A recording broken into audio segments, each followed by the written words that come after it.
Nicolas Jackson to Manchester United. With this club, things come at you fast. Just after, giving Ineos and the club their praise for getting their Mbeumo deal done, for getting it before the preseason was over, for allowing Mbeumo to, build with the team.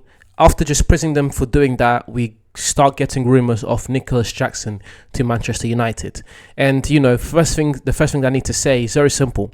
If it is for the reported fee that they're mentioning, the 80 to 100 million million pound fee, it's not worth it. It's not even worth looking at this deal for even 1 second. Nicolas Jackson just isn't worth that much money. And Mbeumo, who is a much better football player, who just had a much better season, who scored 20 goals last season, wasn't 80 million pounds. So why would we sign a player like Nicolas Jackson, who has really struggled over the past few years? There are some caveats to that, and I'll explain them further on in the video, but a player who has definitely struggled. Why are we going to put a struggling player on a struggling team? It doesn't make any sense. And again, the worst thing about this deal is this potential deal is the amount being reported, 80 to 100 million pounds. Absolutely not worth it. Players like Florian Wirtz go for that amount of money. Players like, even if Mbeumo went for that amount of money, I would have been okay with it. Again, I'm not paying the fees. I don't really care. But from the simple fact that we're getting a player in who is struggling we're gonna pay a struggling player with a struggling team, it just doesn't make any sense to me. Now, before I continue to explain why this deal is not a very good idea, I just want to throw some bail out there to Nicolas Jackson, because nothing is ever as good as you think it really is, and nothing is really as bad as you think it is. And I believe that with Nicolas Jackson, this deal isn't as bad necessarily as people are thinking. I mean, the deal is horrible, but the player isn't that horrible as people are trying to make it be. Now, did Nicolas Jackson have a very bad season? Yes. Is he struggling to adjust at Chelsea? Yes. But we've seen that before with Chelsea. We've seen players struggling with Chelsea. That is not my biggest problem with this possible deal. It's not Nicolas Jackson per se, because I still believe that Nicolas Jackson has a lot of potential as a player. I would love to see him play at another club in the Premier League, just not United, and just not for 80 million pounds.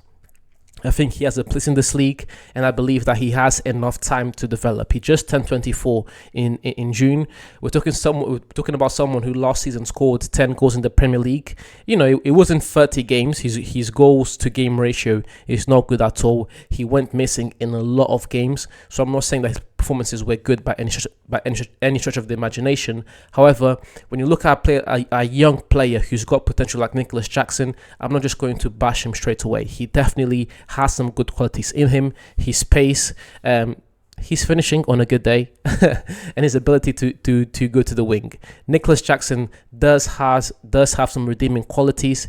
It's just that it's not enough to be a starting striker at United. He's not the type of player that we need at United.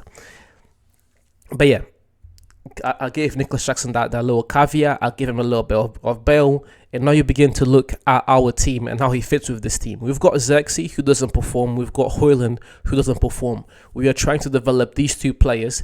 And I just made a video on Tudor Obi Martin last week, our academy player. So we've got two main strikers in our team, and we've got an academy striker. Where does Nicolas Jackson fit into all of this? Because let's say we do sign him for 80 million and he does start. What's going to happen to those three other players? What's the point? There's also talks of Sesko. Gyökeres is going to Arsenal, but we are in talks of other strikers who are much better than Nicolas Jackson, who I would understand slowing down the development of those players in Højlund, Xerxes, and Tudor Obi Martin. I'm not willing to slow down or hamper the progress of those three players for Nicolas Jackson. I'm sorry, I'm not willing to do that. It's not worth it. It is absolutely not worth it. And if we're talking about potential, I still think Højlund has a higher upside than Nicolas Jackson. It's just Højlund, since he's been at United, he's not been part of a functional team. A functional team where the manager is backed. Højlund has not been given the opportunity to develop and perform. And he's also dealt with injuries. So in that sense, if we're going to struggle, I would much rather struggle with Højlund than to struggle with Nicolas Jackson. And the last point I'm going to make in this video is the simple fact that I've seen people talking about how, you know, we shouldn't go for Chelsea's seconds. We're always trying to fund Chelsea and etc. But my problem with that is that, yes, that is a good point. But and it's close to the right message. But the real right message here is, why are we going for Chelsea's reject pile? Chelsea seconds, I guess. Why are we trying to fund Chelsea? I guess you're always going to fund another club if you buy a player, but it's Chelsea's reject pile that I don't understand. Chelsea didn't want to pay Mason Mount anymore. That's why he left. Chelsea do not want Nicolas Jackson in this club anymore. That's why he's in talks with us. We should be looking to one-up Chelsea. We should be looking to perform better than Chelsea.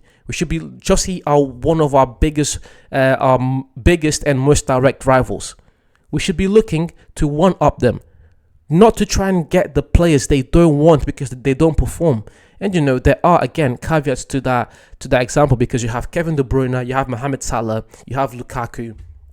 There are players that Chelsea have rejected because Chelsea, they just buy players when they buy however many players whenever they want to. But with Mason Mount and Nicolas Jackson in this case, they're not that. They're not that at all. And again, the worst part about these two deals is not Nicolas Jackson per se. It's not Mason Mount per se. It's the amount of money we are spending on these players. It doesn't make any sense. We just sacked a bunch of people last year in our club. So many people were sacked at United last year. This 100 million, that would have covered everyone's wages. Do not sign Nicolas Jackson. It is not worth it. But anyways, guys, I appreciate you watching this video until the end. Please leave a like, comment, subscribe, share, do all these things to please help me grow this channel. And as per usual, I'll see you guys soon.